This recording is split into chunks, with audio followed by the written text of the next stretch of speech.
Bashkimi i 3 gjeneratave në një koncert nuk është fort i lehtë, por ka përjashtim kur bëhet fjalë për Gypsy Kings. Bendi që është në prag të 5 dekadave ka ndruar shumë antar, por e ka ruajtur frymën. Këngët që njihen botërisht ndezin publikun thuajse njëjtë sikurse kur ishin në kulmin e karrierës. Rreth 2500 veta i ka bashkuar në sallën AMC në periferi të kryeqytetit të mërkurën mbrëma.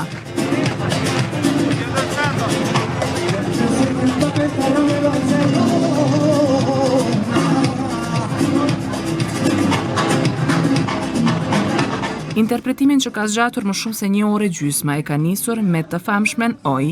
Kjo ka qenë sa për t'ia matur pulsi publikut, por s'ka pasur nevojë për tjetër test. Grupi i themeluar në vitet 70 nga 2 familje nga jugu i Francës ka vazhduar me Ati Ati. Këngët e Gypsy Kings i di shumica, janë hitet me nam të viteve 80 e më pas. Atu Vera, Hotel California e të tjera qenë spektakli i këtij formacioni muzikor.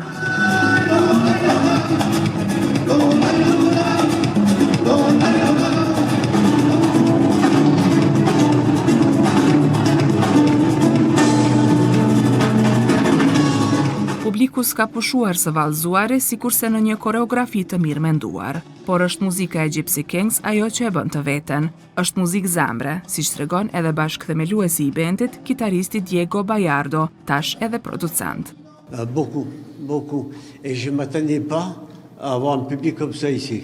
Nuk kam pritur një audiencë të tillë këtu. Do doja të kthehesha për të interpretuar prap. Muzika Gypsy i hap të gjitha zemrat. Baza e kësaj muzike është të luash me zemër për të tjerët. La musique Gypsy, c'est une clé qui ouvre le cœur.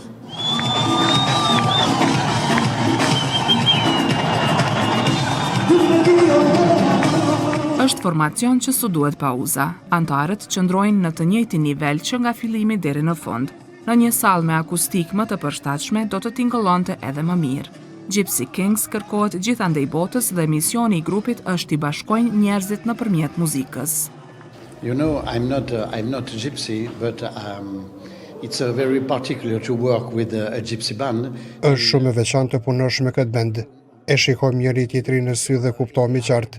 Jam menaxher i tyre, por realisht jam pjesë e familjes Bayardo.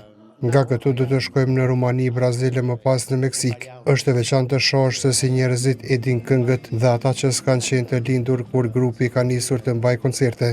Por i din ata natyrisht edhe prindërit e tyre gjithandej botës.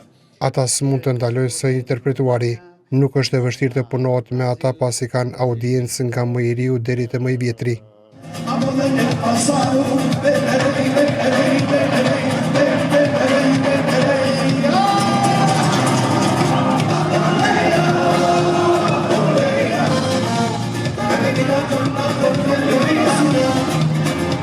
Përkrahur nga komuna e Prishtinës, organizatorët e koncertit ja kanë dalë që t'i kthejnë Gypsy Kings në Kosovë pas interpretimit që kishin në shtator të vitit të kaluar në Hearth Fest.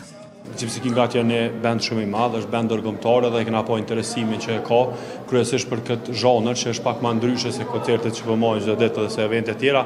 Për këtë arsye e kena gjetë dhe e kena kontaktuar dhe kena vendosur të bëjmë një koncert në AMC Hall që mendoj që ka i suksesshëm edhe ka i nisan që dohet për komunën e Prishtinës, për Kosovën edhe për botën artistike në përgjithësi mendoj që është shumë i duhur.